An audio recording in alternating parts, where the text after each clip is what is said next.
Olá, tudo bem? Eu sou a professora Vanessa Caldana, leciono há mais de 20 anos a disciplina de língua portuguesa. Hoje eu vou falar um pouquinho para vocês a respeito de texto. Onde há comunicação, eu tenho texto. Então existe o texto verbal, que é a fala, a escrita, não verbal, imagem, gestos, desenhos, e a mista, que é a união. Dentro do texto, eu tenho ali os tipos de textos, que são a tipologia textual. Primeiramente, eu vou falar para vocês sobre os 5 tipos de textos que eu tenho. Que eu tenho a narração, a dissertação, a descrição, a injunção e a argumentação.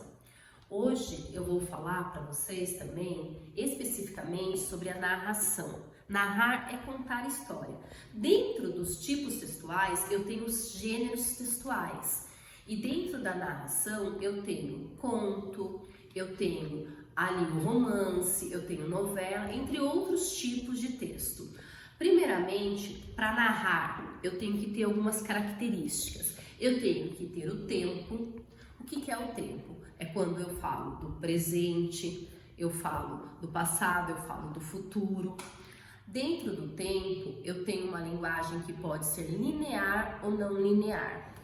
Quando é uma linguagem linear? A linguagem linear é quando eu sigo o exato, o cronológico, ou seja, o passado, o presente e o futuro. Não linear é quando eu tenho os flashes, o recuo, eu estou no passado, eu vou para o futuro, eu volto para o presente, eu consigo entender, mas ali é uma mistura. Eu tenho também os personagens. Eu tenho o personagem protagonista, que é o mocinho, né, a mocinha da história, sem nenhum desvio de caráter, os bonzinhos da história, né? Eu tenho os antagonistas, que são os vilões da história, tenho os secundários coadjuvantes, que também são importantes para que haja um melhor entendimento da história, mas não se destacam tanto. Daí eu tenho também, fora o tempo e daí o narrador, eu tenho os personagens, eu tenho o narrador, os tipos de narrador, que é o foco narrativo.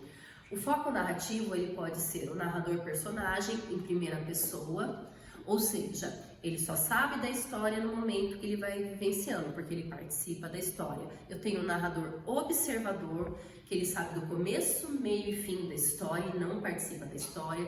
Tenho o narrador onisciente, esse é muito perigoso, ele sabe do começo, do meio, do fim e até dos pensamentos. Imagina alguém sabendo de todos os pensamentos, que perigo aí, né? E daí tenho também, juntamente com isso, eu tenho o espaço. O espaço, ele pode ser definido, indefinido, social, físico. O que é um espaço definido? Quando eu falo ali, na floresta amazônica, eu estou definindo exatamente qual floresta é. Agora, se eu falo que é uma floresta, é indefinido, existem milhares, né, de floresta no mundo todo, então eu não sei qual é a floresta exata que está acontecendo.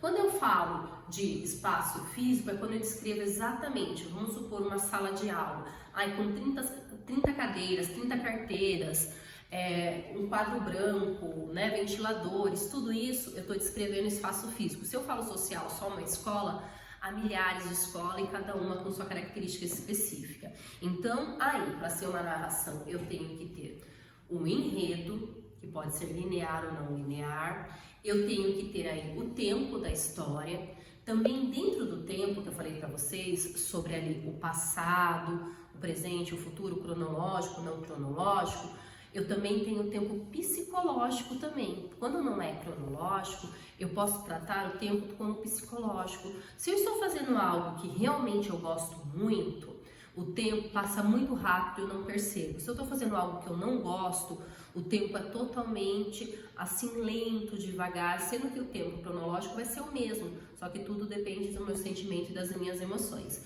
Então, eu já falei a respeito para vocês que eu tenho que ter daí o personagem, eu já falei sobre os tipos de narrador, eu falei sobre o enredo, que pode ser linear ou não linear, eu falei com vocês a respeito do tempo também e sobre o espaço físico, social. Então, essas são as 5 características que eu tenho ali para ser uma narração. Só que dentro desse tipo textual, dessa tipologia textual, que é a estrutura do texto, eu também tenho ali o gênero textual, que é o cotidiano, que é o social, o dia a dia.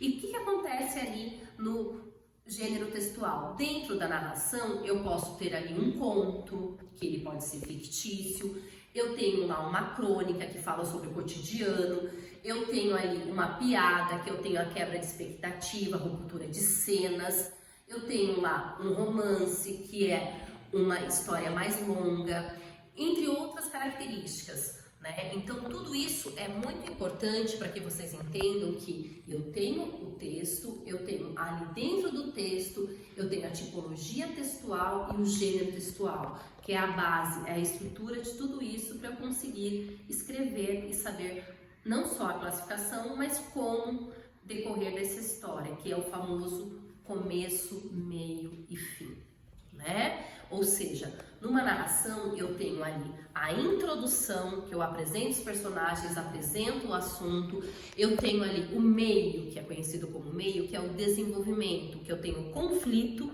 depois do conflito, que houve uma complicação, eu tenho ali o ponto culminante, que é o clímax da história, onde se torna mais interessante, e depois disso eu tenho o desenlace, que é o desfecho, que é a conclusão. Tá? Aí eu falei um pouquinho sobre para vocês a respeito da narração. Beijão, até a próxima!